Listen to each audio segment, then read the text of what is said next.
Assalamualaikum warahmatullahi wabarakatuh. Bismillahirrahmanirrahim. Innal hamdalillah nahmaduhu wa nasta'inu bihi wa nastaghfiruh wa na'udzu billahi min shururi anfusina wa min sayyiati a'malina. Man yahdihillahu fala mudilla lahu wa man yudlil fala hadiya lahu. Asyhadu an la ilaha illallah wa asyhadu anna Muhammadan 'abduhu wa rasuluh. Allahumma shalli wa sallim ala sayyidina Muhammad wa ala alihi wa sahbihi ajma'in. Amma ba'd. اللهم زدنا علما وارزقنا فهما واجعلنا من الصالحين سبحانك لا علم لنا إلا ما علمتنا إنك أنت العليم الحكيم. Sedang jamaah muslimin dan muslimat yang dirahmati Allah Subhanahu wa taala. Alhamdulillah, syukur kepada Allah Subhanahu wa taala di atas nikmat iman dan Islam. Dan insya-Allah kita akan memperolehi nikmat ihsan di atas usaha kita sehari-seharian untuk sama-sama kita merasai kenikmatan dalam kita melakukan ibadah kepada Allah Subhanahu wa taala. Alhamdulillah, syukur juga kepada Allah Subhanahu wa taala kerana masih lagi diberi peluang untuk kita sama-sama berada di dalam rumah Allah Subhanahu wa taala. Tuan-tuan dan puan-puan yang dirahmati Allah Subhanahu wa taala sekalian, alhamdulillah dengan izin Allah sampai juga ke surau Ukhuwah untuk kali pertama. Tuan-tuan dan puan-puan yang dirahmati Allah Subhanahu wa taala, di waktu yang singkat ini pada malam ni saya nak kongsi dengan para jemaah suatu perkara yang terlalu hampir dengan kita, suatu perkara yang dekat dengan kita, yang mana setiap hari kita akan sentiasa membaca ataupun paling kurang kita akan mendengar bacaan-bacaan, iaitu Al-Quranul Karim. Ya, daripada kecil lagi kita dah belajar tentang Al-Quran. Kemungkinan umur 7 tahun, 8 tahun kita sempat belajar alif bata. Sampailah kita baca habis muqaddam. Seterusnya kita khatam Al-Quranul Karim. Tuan-tuan dan puan-puan yang dirahmati Allah Subhanahu wa taala sekalian. Tetapi suatu persoalan yang kemungkinan kita terlepas pandang. Ya, alhamdulillah, syukur Allah bagi pada nikmat kepada kita dapat membaca Al-Quran. Kita dapat khatam Al-Quran dan dapat kita mempelajari Al-Quran. Tetapi apa yang penting untuk sama-sama kita hayati dan penting kita sedar adalah apa matlamat Al-Quranul Karim diturunkan kepada kita. Apa matlamat dia? Kadang-kadang kita ajar kepada anak kita, anak belajar sungguh-sungguh Al-Quran. Baca Al-Quran sehingga anak kita pun belajar Al-Quran sehingga khatam. Boleh baca Al-Quran, boleh hafal Al-Quran, alhamdulillah. Tapi kadang-kadang kita tengok, ya Allahu Akbar, anak aku kemungkinan setengah anak-anak kita hantar lagi ke sekolah tahfiz. Belajar Al-Quran, hafal Al-Quran. Tapi kadang-kadang, ya Allahu Akbar, sedihnya perangai dia. Hafal Al-Quran dengan mak ayahnya boleh tahan juga. Suruh 5 patah, jawabnya 50 patah. Tapi kita fikir balik, kenapa sebenarnya Al-Quran diturunkan kepada kita? Dan pernah tak kita sedar untuk diri kita? Yang kedua, pernah tak kita sedarkan anak-anak kita tentang Al-Quran diberikan kepada kita? Ya, tidak salah untuk kita mempelajari Al-Quran, untuk kita membaca. Kerana Al-Quran datang kepada kita untuk kita baca. Tak salah kita baca Al-Quran di majlis-majlis ilmu, sebagai majlis pembukaan. Tak salah. Lebih baik daripada kita membaca benda-benda yang lain, lagu-lagu lain, lirik-lirik yang lain. Tapi persoalannya, apakah itu matlamat Al-Quran diturunkan kepada kita? Adakah Al-Quran diberikan kepada kita lantas kita bacakan pada orang yang telah mati? Tak salah. Tapi apakah itu tujuan utama Al-Quran? Apakah Al-Quran diturunkan kepada kita untuk kita jadikan sebagai bahan sumpahan kita? Apakah Quran yang datang kepada kita untuk kita jadikan Quran yang cantik dengan kilauan emas, balut cantik-cantik kita jadikan sebagai hantaran? Tak salah. Tetapi persoalan utama, apakah matlamat utama datang Allah Subhanahu wa taala beri Quran pada kita? Allah bagi Quran pada kita ni suatu, kita istilahkan karya, tulisan yang dihasilkan, yang diterbitkan pada zaman 1400 tahun dahulu. Valid dia sehingga hari kiamat. Sekarang dah 1400 tahun dahulu. Apakah Al-Quranul Karim yang datang kepada kita hanya sekadar untuk kita baca pada malam Jumaat sahaja, pada malam-malam tertentu sahaja, pada majlis tertentu sahaja? Tapi benda ni tak salah. Tapi persoalan pokoknya, kenapa Al-Quran datang kepada kita? Sebagai contohlah, tuan-tuan dan puan-puan yang dirahmati Allah Subhanahu Wa Taala. Sebagai contohlah, tuan-tuan datang ke masjid. Tujuan kita apa? Tujuan kita untuk beribadah, solat dan sebagainya. Kita datang masjid untuk bersilaturahim. Salah ke? Tak salah. Tapi apakah itu tujuan utama? Kita datang ke masjid, kemungkinan kita berhenti sekejap nak pergi ke tandas. Apakah salah kita datang ke masjid dan pergi ke tandas? Tak salah. Kita datang ke masjid, kemungkinan lama dah umur dah lanjut, 60 tahun, sebelum ni duduk asyik dekat kedai kopi saja, kat restoran saja, 60 tahun, sedar-sedar sikit datang ke masjid. Lebih baik daripada sana. Apakah itu tujuan dia? Tak. Matlamat benda tu tak salah. Tapi matlamat utama masjid untuk apa? Untuk sama-sama kita buat ibadah. Sama-sama kita dekat dengan Tuhan. Macam tu juga dengan Al-Quran. Al-Quran datang kepada kita bukan sekadar untuk kita baca pada malam-malam tertentu. Al-Quran yang datang kepada kita bukan sekadar untuk kita jadikan satu bahan-bahan untuk kita sebagai pameran. Bukan Quran datang kepada kita untuk jadikan perhiasan. Quran datang kepada kita bukan sekadar untuk kita jadikan suatu benda berharga, suatu aziman. Benda itu tidak salah. Tapi tujuan utama Al-Quran datang kepada kita. Sebab tu Allah Subhanahu Wa Taala beritahu kepada kita, Inna hadzal Qur'ana yahdi lillati hiya aqwam. Dalam surah Al-Isra. Inna hadzal Qur'an, sesungguhnya Al-Quran inilah yahdi, yang akan memberi petunjuk kepada kamu. Inna hadzal Qur'ana yahdi lillati hiya aqwam. Bagi petunjuk yang macam mana? Aqwam. Aqwam, Imam Ibn Hayyan menyatakan bahawa dalam kitab tafsirnya Bahrul Muhit, aqwam dia menggunakan isim tafdil. Kalau kita akbar, maha besar. Apakah ada yang lebih kecil? Kalau kita surau kita paling cantik, ada tak? Kemungkinan ada lagi surau yang kurang cantik. Inilah surau yang paling besar. Kemungkinan ada surau yang lebih kecil lagi. Tetapi Imam Ibn Hayyan menyatakan bahawa walaupun Allah menggunakan aqwam, menunjukkan isim tafdil yang lebih tepat, yang lebih benar, yang lebih cepat untuk sampai kepada matlamat, Imam Ibn Hayyan menyatakan bahawa itulah Al-Quran, bukan nak buat perbandingan. Sebab nak bandingkan kitab Al-Quran Al-Karim dengan mana-mana tulisan, tak ada. Tak ada tandingan. Bagi contohlah tuan-tuan dan puan-puan yang dirahmati Allah Subhanahu Wa Taala.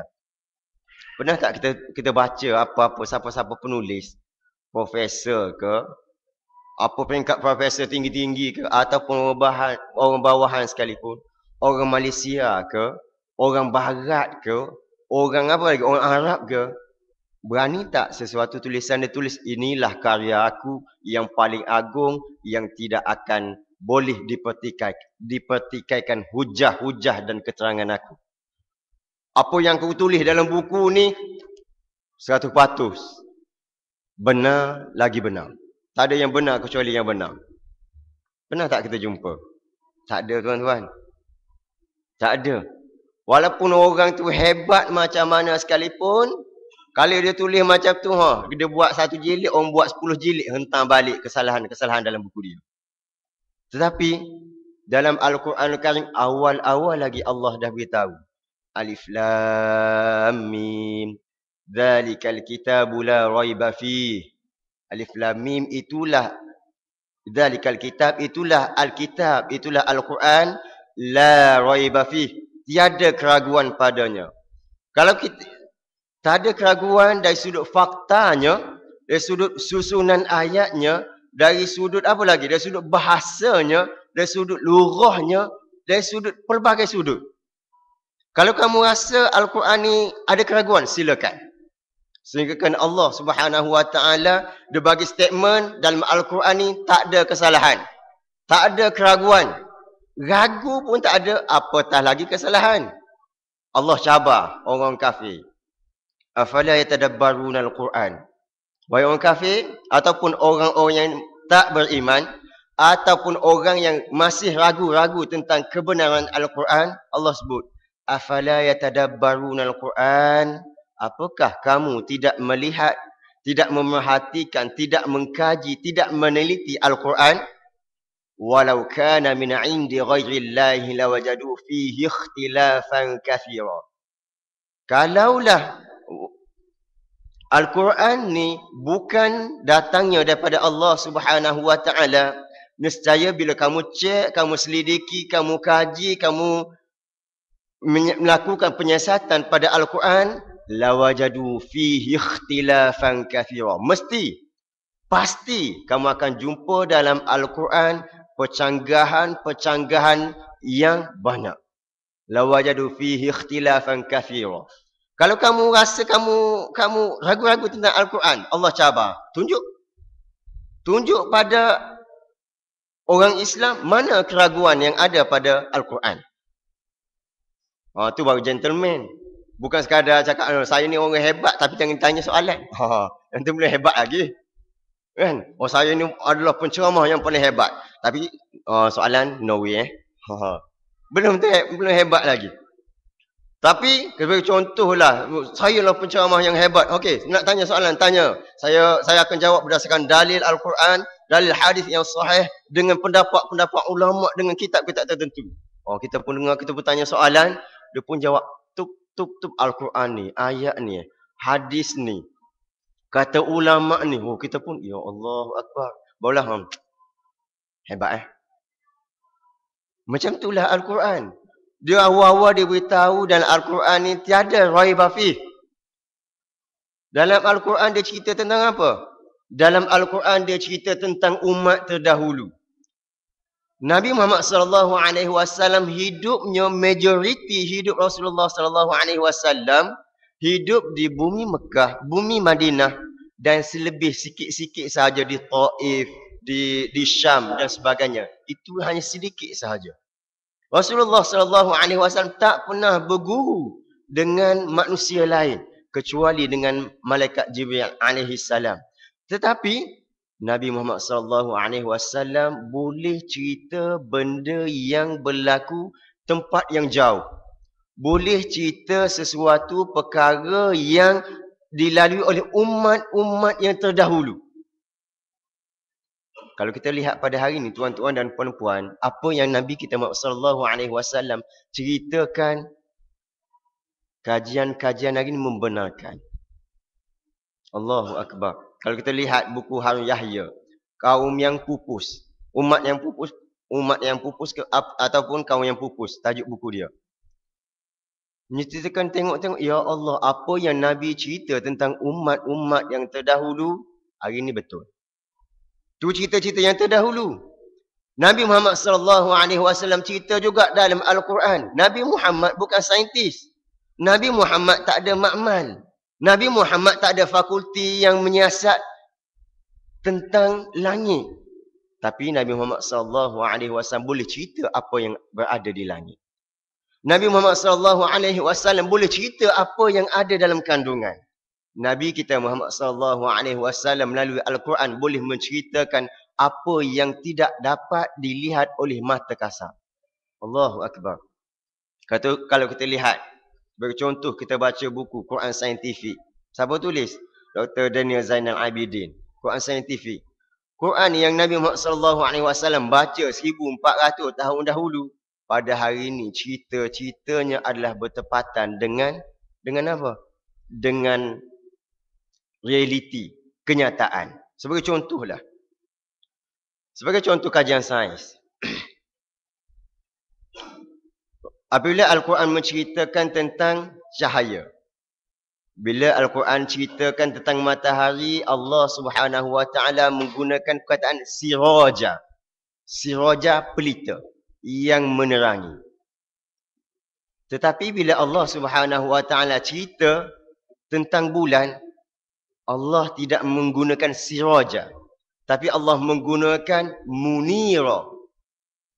Kalau terjemah bahasa Melayu, dua-dua maksudnya bercahaya.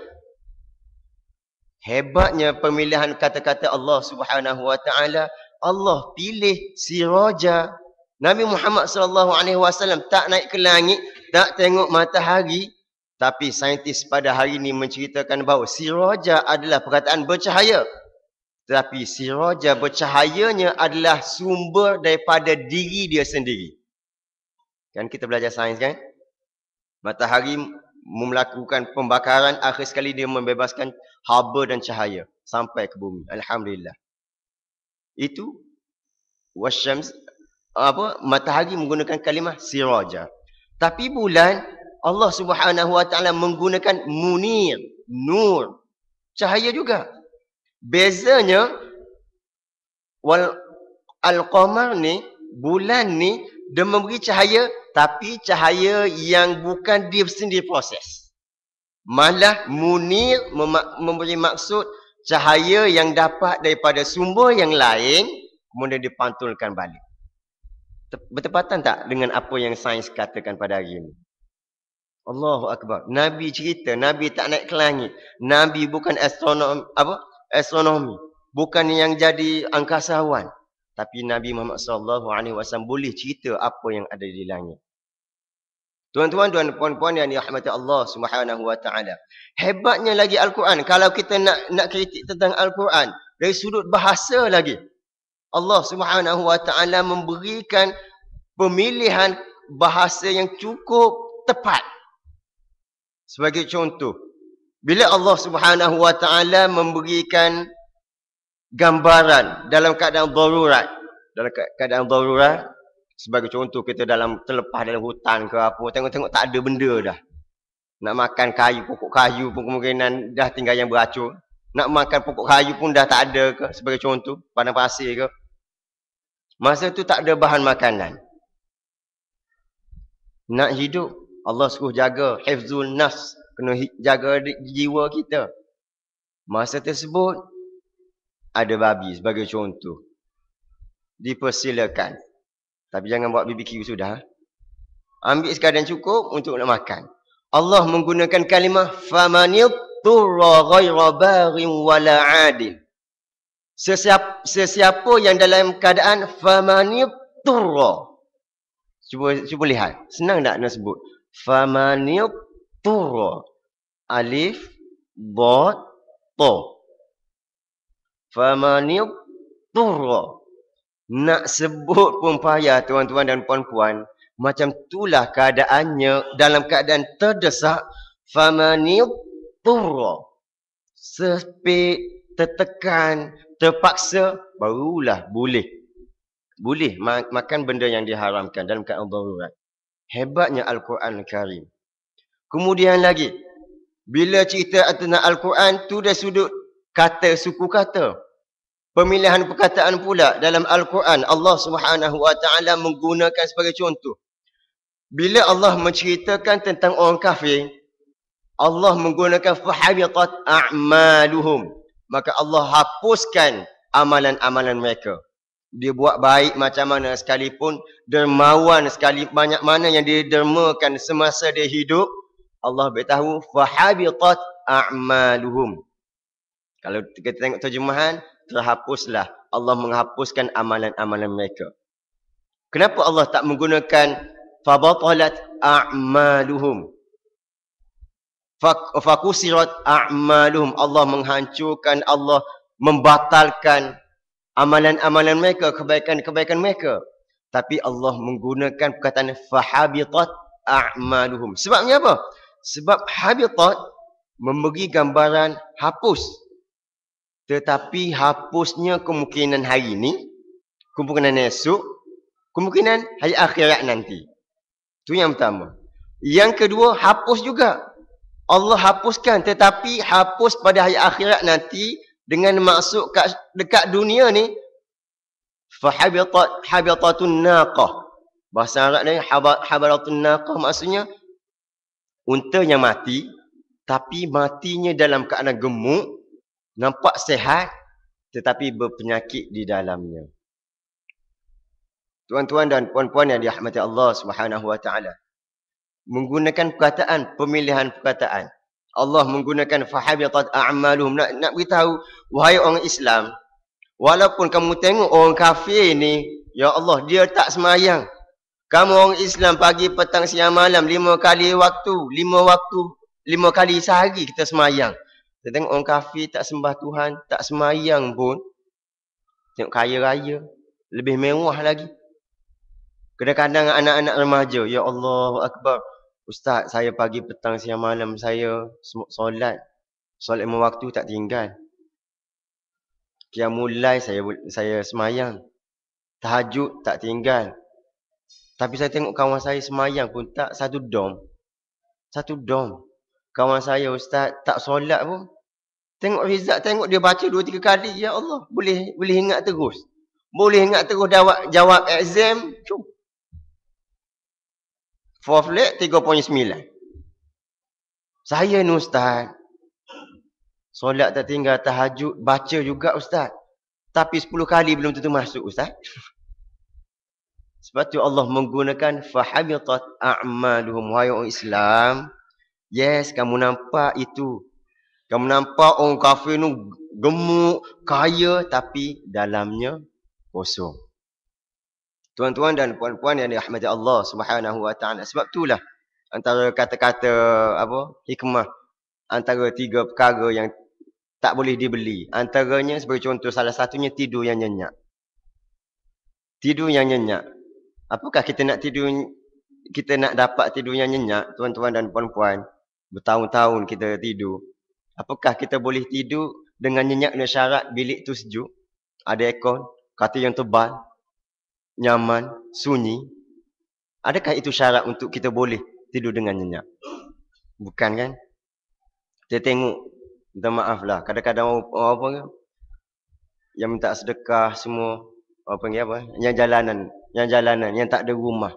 Kadang-kadang kita bangun pergi ke KL pukul 10 pagi, atas apa tilam dia? Getah saja. Orang lalu lalang, pergi lalu lalang, ya Allahu Akbar. Kalau kita boleh tidur tak? Ya Allah, anak baru je letak kepala anak menangis, bangun dah. Tak boleh nak tidur dah. Kacau aja. Marah pada anak. Tapi ya Allahu Akbar, Allah bagi nikmat pada dia. Tidur tepi kaki 5 sahaja. Kaki 5. Orang lalu lalang, bising. Allahu Akbar, siap dengku lagi. Sebab apa? Sebab nikmat. Allahu Akbar. Tuan-tuan dan puan-puan yang dirahmati Allah Subhanahu wa taala. Sebab itu kita berbalik. Tentang Al-Quran, kalau kita nak Allah beritahu, dzalikal kitabu la raiba fihi, itulah Al-Quran, dzalikal kitab. Tak ada keraguan. Allah cabar kita balik. Kalau kamu rasa Quran ni bukan daripada Tuhan, silakan. Silakan. Sebab itulah tuan-tuan dan puan-puan yang dirahmati Allah Subhanahu wa taala. Walaupun orang orientalis, walaupun orang barat, orang Kristian, musuh-musuh Islam, cuba datangkan beberapa keraguan lah ke dalam minda kita. Betul ke Al-Quran ni? Tapi kalau kita lihat realitinya, yes, dia boleh meragukan. Tapi meragukan siapa? Meragukan orang, minta maaf saya guna, orang-orang bodoh dalam agama.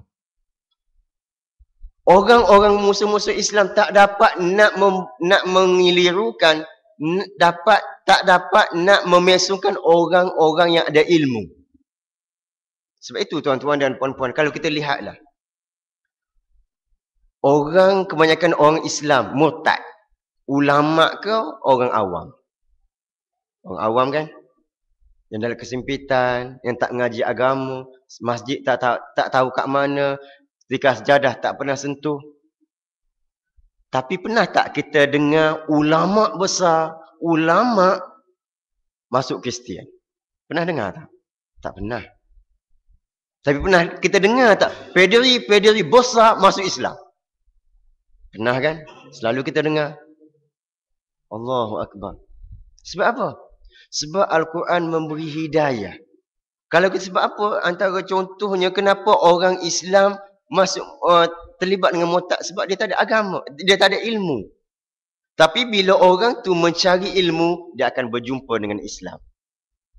Sebab itulah tuan-tuan dan puan-puan yang dirahmati Allah Subhanahu Wa Taala, sebagai contohlah. Saya tingkatan 4 dulu adalah usrah di sekolah Muhammadiyah lelaki Kota Baru Kelantan. Sampailah wallahu a'lam daripada siapa entah hantar risalah tentang sesungguhnya manusia pertama yang Allah Subhanahu Wa Taala ciptakan ialah Sayyidatina Hawa, bukannya Adam alaihi salam. Kira kita baik lagi. Ya ke? Tup, dia bawakan ayat Al-Quran. Dia bawakan ayat Al-Quran apa? Surah An-Nisa. Wa khalaqa minha zawjaha. Macam mana? Ya ayuhan nasu taqu rabbakumul ladzi khalaqakum min nafsin wahidah wa khalaqa minha zawjaha. Hingga akhir ayat. Wahai manusia, sembahlah, bertakwalah kepada Allah Subhanahu Wa Taala. Sembahlah Allah Subhanahu Wa Taala yang menciptakan kamu min nafsin wahidah. Yang menciptakan kamu dari nafsin wahidah, daripada diri yang satu. Kita belajar bahasa Arab, nafsin wahidah. Wahidah maksud dia merujuk kepada muannas kan? Muannas perempuan. Dia cuba kelirukan. Wa khalaqa minha, dan dia menciptakan daripadanya pula dhamir. Dhamir mana? Dhamir muannas, perempuan. Wa khalaqa minha zawjaha, menciptakan daripadanya muannas perempuan tu zawjaha. Zawjaha pasangannya. Zawj lelaki. Perempuan pasangan pada perempuan. Nak jawab macam mana kita? Orang Kristian jumpa pada kita, wahai umat Islam, mengikut Al-Quran kamu, manusia yang pertama yang diciptakan oleh Allah ialah Hawa, bukannya Nabi Adam. Dia pun baca surah awal surah, ayat yang pertama surah An-Nisa. Alladzi khalaqa min nafsin wahidah wa khalaqa minha zawjaha. Kita iyalah nafsin wahidah ni perempuan. Wa khalaqa minha. Dah 40 tahun, 60 tahun kita baca Al-Quran. Tiba-tiba orang Kristian datang. Apa kita nak jawab? Ragu kan? Dia berdalilkan daripada Al-Quran. Tuan-tuan dan puan-puan yang dirahmati Allah Subhanahu Wa Taala. Sebab tu saya beritahu tadi, orang Kristian, orang kafir boleh memesongkan akidah, boleh memurtadkan siapa? Orang yang jahil dalam agama. Hanya orang yang tak ada prinsip agama, yang tak ada pengetahuan agama akan terfikir, iyalah betul ke tak ni? Sebelum ni cikgu-cikgu, ustaz-ustazah ajar manusia yang pertama yang Allah ciptakan Adam. Tengok-tengok Al-Quran mengikut risalah ni cakap Hawa. Merujuk pada surah An-Nisa ayat yang pertama.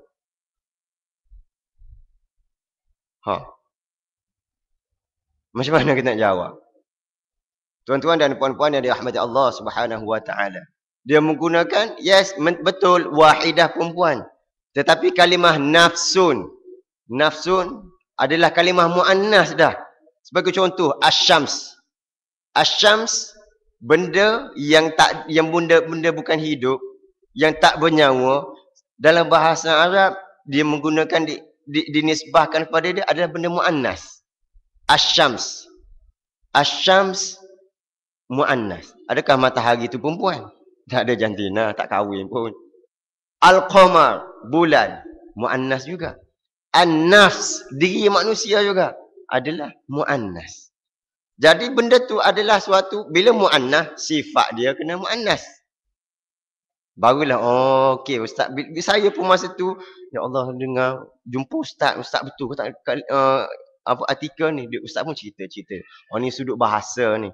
Memanglah dia cuba nak mempengaruhi, nak timbulkan syak wasangka tentang agama Islam, pendirian kita terhadap Islam melalui risalah-risalah macam ni.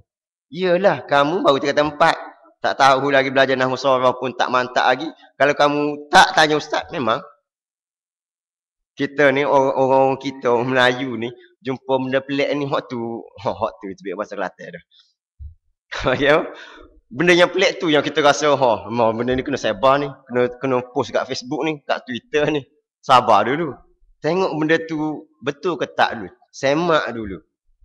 Tuan-tuan dan puan-puan yang dirahmati Allah Subhanahu wa taala. Sebab itulah tuan-tuan dan puan-puan, tentang Al-Quran, yes, kalau Allah dah cabar kepada kita 1400 tahun dahulu. Allah cabar kita, kalau kamu rasa Quran ni bukan daripada Tuhan, silakan datang bukti. Sehingga kepada hari ini tuan-tuan dan puan-puan, tak ada bukti yang dapat mematahkan hujah Al-Quran Al-Karim walaupun satu ayat. Allahu Akbar. Tuan-tuan dan puan-puan yang dirahmati Allah Subhanahu wa taala. Sebab itu kalau kita lihat di dalam kitab Injil lah, orang Kristian suka apa? Menghentam kita. Kenapa persoalan? Kenapa orang-orang hebat, kalau kita istilahkan ulama-ulama Kristian, pederi pop Kristian, hafal Bible, percaya kepada Bible, duduk dalam gereja, hidup dia di gereja, tapi akhir sekali boleh kembali kepada Islam. Sebabnya apa? Sebab saya bertanya kepada sahabat saya, pernah kenal di Mak Tafiz dahulu, seorang sahabat masuk Islam, alhamdulillah, memeluk agama Islam, asal dia Kristian. Saya tanya dia, memang ya Allah Akbar, orang mu'allaf masuk Islam di atas kesedaran, saya sendiri pun angkat tangan, ya Allah Akbar. Ilmu dia mencari kebenaran lebih pada kita sendiri. Tu sudut ilmu, sudut apa lagi? Sudut amalan dia, ya Allah Akbar, ibadah dia qiyamul lail lebih pada saya lagi. Ya Allah, sebab apa? Dia jumpa benda yang berharga. Dia beritahu, saya tanya dia, ada tak orang Kristian yang hafal Bible? Dia beritahu, tak ada orang Kristian yang hafal Bible. Sebab apa? Hafal pun tak sama Bible. Cetakan King James lain. Edisi itu lain pula. Sebab apa? Sebab kitab-kitab Bible, pertama sekali, edisi dia tak sama. Itu yang pertama. Yang kedua, isi kandungan dalam Bible sendiri pun bercanggah. Sehingga Ahmad Didat rahimahullah tulis kitab buku dia The Choice. Sekarang ni anak murid dia, Dr. Zakir Naik, alhamdulillah, datang kepada kita. Dia bercerita, ya Allah Akbar, kita sendiri pun lebih, kalau kita istilahkan, lebih Kristian daripada orang Kristian. Maksudnya apa? Tentang agama Kristian tu, ya Allah, orang Kristian sendiri tak tahu ayat berapa, verses berapa. Kalau kita surah apa, ayat apa, dia boleh cerita. Pop. Saya pernah tengok, tuan-tuan mungkin pernah tengok juga, Peace TV kan, ditonton di TV Al-Hijrah, buat perdebatan secara terbuka. Adik dia cakap apa? Siapa yang nak bertanya soalan, dipersilakan. Diutamakan kepada non-Muslim. Allahu Akbar. Diutamakan kepada non-Muslim, bukan kepada orang Islam.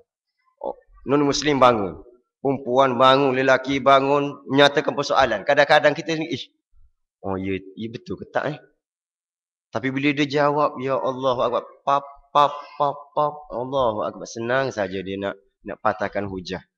Tuan-tuan dan puan-puan yang dirahmati Allah, Ahmad Didat tulis buku The Choice. Dia beritahu bahawa 50,000 di dalam kitab Bible, 50,000 dalam kitab Bible mempunyai percanggahan yang nyata, yang jelas.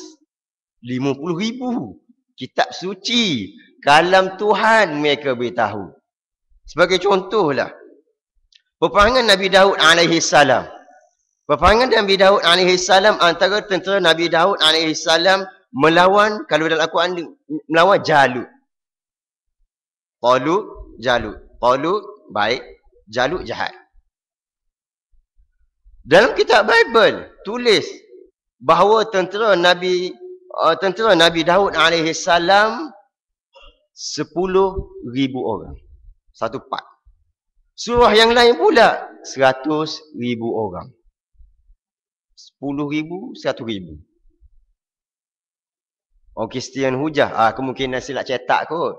Kemungkinan silap letak nombor kosong je. Terlebih. Ahmad Didat beritahu. Tuan-tuan dan puan-puan. Kitab angka baru sahaja dicipta. Siapa yang cipta nombor kosong? Saya lupa. Barulah. Okey. Selepas zaman Nabi Muhammad SAW. Baru dicipta nombor kosong. Zaman dahulu, kitab-kitab Bible ditulis secara ejaan. Kalau 10,000, kalau kita bahasa Melayu, 10,000 orang tentera. Dia tak main kosong-kosong ni. Menunjukkan apa? Menunjukkan apa? Kitab suci yang mereka dakwa sebagai kalamullah. Sebagai kitab suci. New Testament, Old Testament. Ada pecanggahan-pecanggahan yang sangat jelas. Tapi di dalam Al-Quran, kita tidak dapat melihat apa sahaja. Walaupun satu pecanggahan dalam Al-Quran. Tuan-tuan dan puan-puan yang dirahmati Allah Subhanahu wa ta'ala.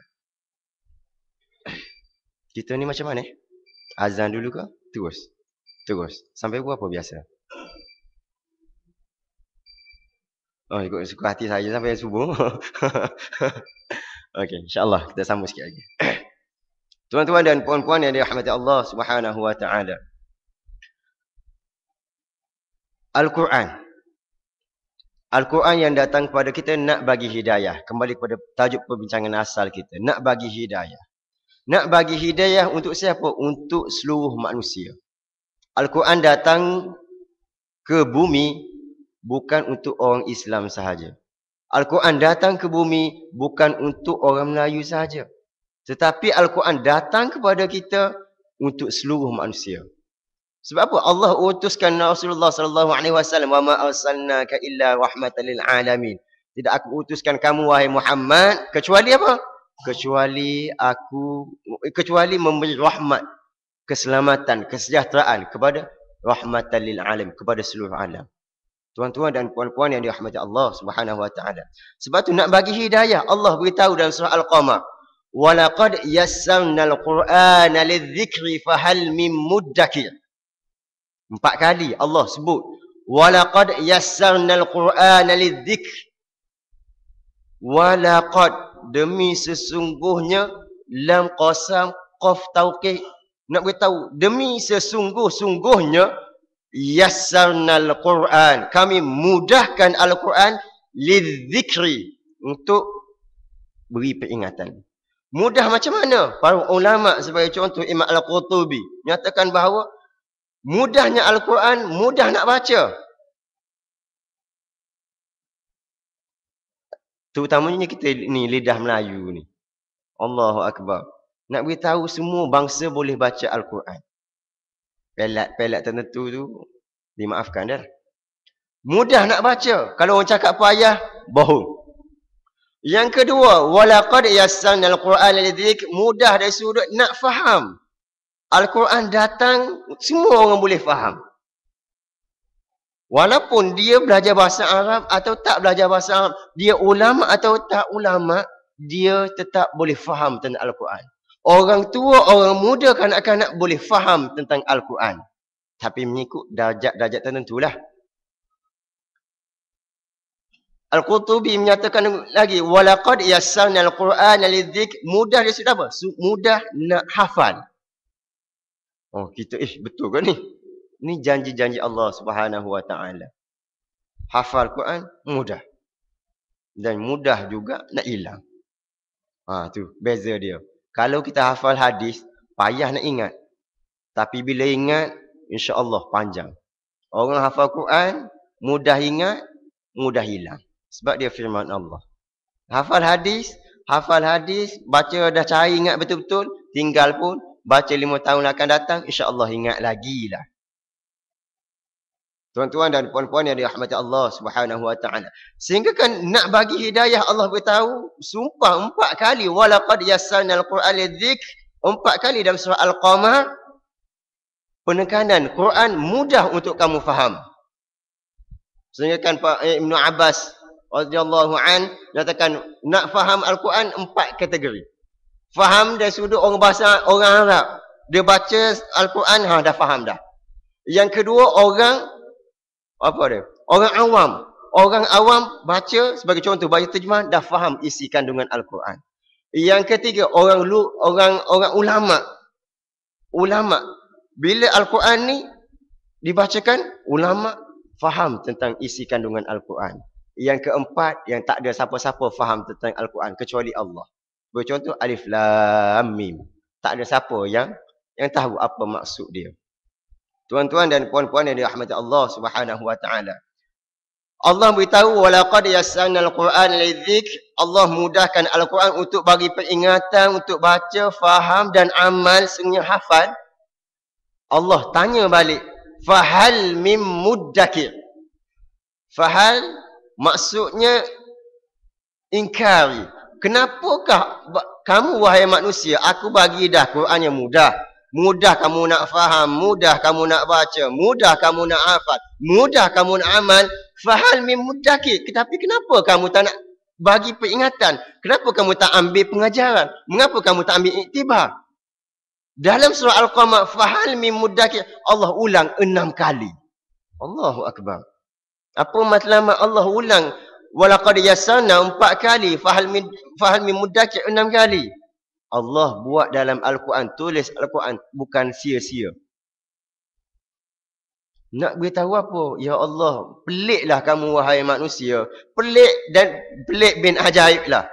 Benda mudah macam ni kamu tak nak ambil peringatan. Contohlah, makanan dah siap dah.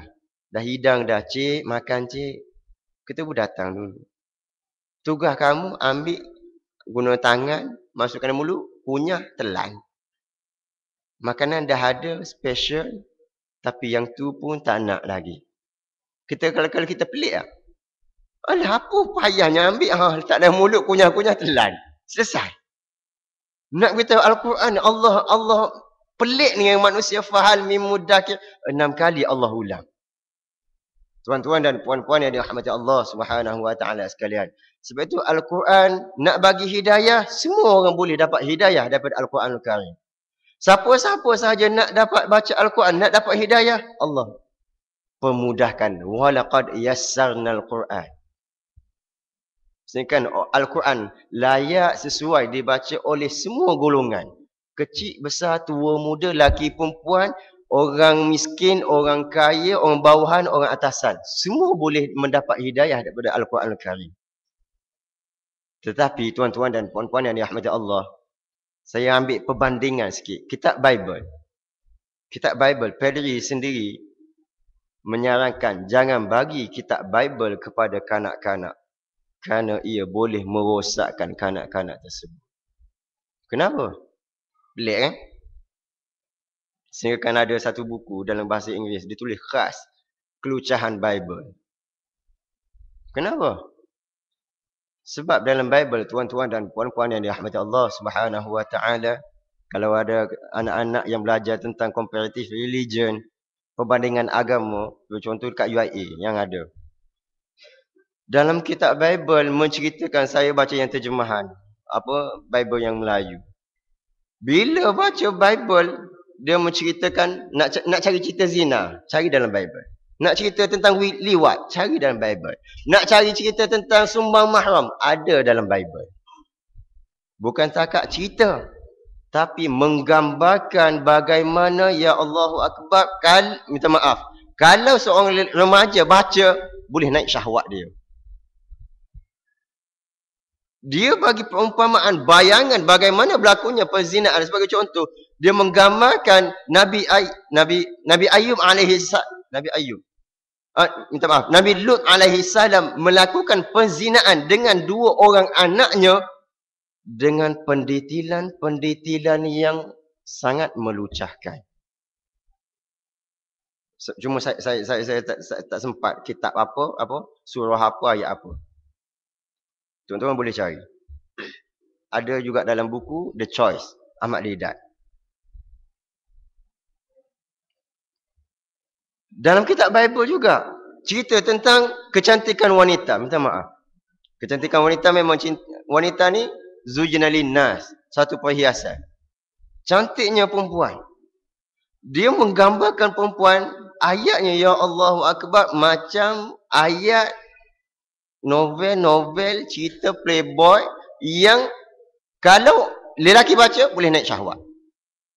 Ayat tu tuan-tuan boleh rujuk kepada The Choice. Bayangkan, katakanlah itulah Al-Quran kita baca kat semayang. Allahu Akbar, dia cerita tentang lucah. Proses perzinaan. Rasa-rasa macam mana anak-anak kita? Kita semayang macam mana rasa-rasa? Allahu Akbar. Tapi itulah kitab suci, kitab Allah yang mereka dakwa. Bible. Tapi Alhamdulillah dan Al-Quran. Dan Al-Quran sesuai untuk sesiapa sahaja membacanya. Boleh baca setiap golongan daripada bawah kanak-kanak sampailah ke tua, sampailah ke mati. Sebagai contoh, bila Al-Quran menggunakan perkataan, minta maaf, persetubuhan. Macam mana? Ya ayyuhalladzina amanu idza qumtum ila salati faghsilu wujuhakum wa aydiyakum ila al-marafiqi wamsahu bi ru'usikum wa arjulakum ila al-ka'bayn in kuntum junuban. Macam mana? Okey. Ayat aula mastumun nisa. Khilaf kan? Aula mastumun nisa bersentuhan tentang isteri, bersentuhan dengan kulit isteri, batal atau tak. Para ulama menyatakan khilaf, bukan nak bincang tentang fiqh, nak beritahunya sudut aula mastum boleh membawa makna kepada persetubuhan. Tetapi Allah Subhanahu wa taala nak ceritakan tentang persetubuhan bagi pendapat ulama yang menyatakan bahawa batal wuduk dengan ada syahwat dengan persetubuhan. Tapi mazhab kita sentuh suami isteri batal lah. Mazhab yang lain dia mengatakan bahawa aula mastum adalah maksud persetubuhan. Tapi Allah tak guna perkataan minta maaf jima. Aula mastum ataupun jama'atumul nisa, tak. Tapi Allah menggunakan aula mastum. Ringan bahasa dia. Nak beritahu apa? Sebab kalau baca dalam sembahyang, tak nak syahwat kita. Kalau dah kitab Bible dibaca dalam sembahyang sebagai contoh, ataupun dia baca pada hari Ahad dia ngeleng-ngeleng baca dengan belagu dia, Allahu Akbar, macam mana akan berlaku? Sebab itu cantiknya Al-Quran Al-Karim. Tuan-tuan dan puan-puan yang dirahmati Allah Subhanahu wa taala. Sebagai akhirnya penutup. Al-Quran datang kepada kita nak bagi hidayah. Justru Allah minta kepada kita tilawatul Quran. Tilawah. Alladzina atainahumul kitaba yatlunahu haqqa tilawati. Ulaika alladzina yu'minuna bih. Wa man yakfur bihi fa ulaika humul khasirun. Surah Al-Baqarah juzuk yang pertama. Golongan-golongan yang kami berikan kepada mereka kitab daripada Allah Subhanahu wa taala. Yatlunahu haqqa tilawati. Mereka membaca tilawatul Quran dengan haqqa tilawati. Baca dengan sebetul-betul baca. Allah menggunakan kalimah tilawah. Baca. Sama dengan qiraah. Baca juga. Persoalan, kenapa Allah menggunakan minta kita tilawah? Tak minta kita alladzina atainahumul kitaba yaqra'unahu haqqa qira'ah. Sama juga perkataan dia, baca juga. Tapi Allah menggunakan perkataan tilawah. Sebabnya apa? Sebab tilawah, perkataan tilawah Allah minta kita tilawatul Quran. Satu perkataan merangkumi jami' manik. Apa mungkin? Satu perkataan tapi memberi makna yang menyeluruh. Sebagai contoh, Dr. Salah Abdul Fattah Al-Khalidi, ulama Jordan, masih hidup lagi, ulama tafsir pada kurun ni. Masih hidup lagi. Dia tulis mengatakan bahawa Allah menggunakan perkataan tilawah sebab tilawah ada dua makna. Pertama sekali tilawah memberi maksud qiraah, baca. Baca. Bismillahirrahmanirrahim. Macam kita baca biasa. Baca. Al-Fatihah sampai An-Nas. Itu yang pertama. Yang kedua, tilawah adalah maknanya ada al-ittiba'. Tilawah ialah dengan maksud mengikuti Al-Quran. Dia ambil mana? Wasyamsi wa duhaha wal qamari idza talaha wal qamari, dan demi bulan idza talaha, apabila ia mengikuti. tala yatlu tilawah. Perkataan yang sama. Justru bila Allah Subhanahu Wa Taala minta kita supaya tilawatul Quran, Allah tak minta kepada kita baca sahaja. Tapi Allah minta kepada kita al-ittiba', kena amal, kena ikut Al-Quran. Bila kamu baca Al-Quran dan kamu ikut isi kandungan Al-Quran, barulah kamu tilawatul Quran. Tapi kalau kamu baca sahaja Al-Quran, khatam berkali-kali, tapi kamu tak ikut Al-Quran, kamu belum tilawatul Quran. Kamu ikut baca amal tentang Al-Quran isi kandungan, tapi malah baca. Tak jadi juga. Belum sampai darjat tilawatul Quran. Sebab itulah tuan-tuan dan puan-puan yang dirahmati Allah Subhanahu Wa Taala sekalian. Bab bacaan insya-Allah alhamdulillah semua orang dapat. Kemungkinan anak-anak kita dalam proses untuk mempelajari Al-Quran. Tapi ramai juga yang tak dapat baca Al-Quran. Tapi tuntutan kita sebagai seorang Muslim dan tuntutan kepada anak-anak kita, ingat Allah minta kepada kita cara muamalat, ta'amul, berinteraksi dengan Al-Quran. Allah minta kepada kita supaya kita tilawatul Quran. Tilawatul Quran dengan maksud al-qira'ah, membaca, dengan al-ittiba', dengan mengikuti Al-Quran. Barulah dia mencapai maksud alladzina atainahumul kitaba yatlunahu haqqa tilawati. Barulah mencapai ulaika yu'minuna bi. Itulah mereka, itulah orang-orang yang beriman dengan Al-Quranul Karim. Allahu akbar. Tuan-tuan dan puan-puan yang dirahmati Allah Subhanahu Wa Taala. Demikianlah sedikit perkongsian yang dapat saya sampaikan sebagai suatu cas dalam diri kita dalam kita berhubung dengan Al-Quran. Jangan dijadikan Al-Quranul Karim sebagai hiasan dinding kat surau, dekat masjid, tapi kita cuba memahami. Alhamdulillah, boleh kata setahun sekali di bulan Ramadan, majoriti kita khatam bacaan Al-Quran. Tapi persoalan, kita nak langkah ke hadapan sikit. Kita tanya diri kita, pernah tak kita khatam baca terjemahan Al-Quran? Kita umur 40 tahun, pernah tak sekali? Kita umur 60 tahun, pernah tak sekali? Kalau kita tak faham dan kita tak mahir bahasa Arab, macam mana kita nak mengamal dengan Al-Quran?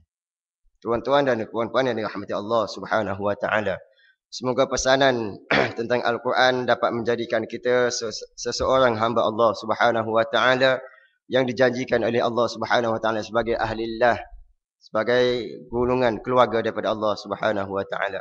Segala yang baik datangnya daripada Allah Subhanahu Wa Taala. Segala kekurangan dan keterlambatan pada awal kuliah tadi saya mohon maaf, dan semoga Allah Subhanahu Wa Taala memberikan manfaat pada kita. Allahumma amin. A'udzubillahi minasyaitonir rajim. Bismillahirrahmanirrahim.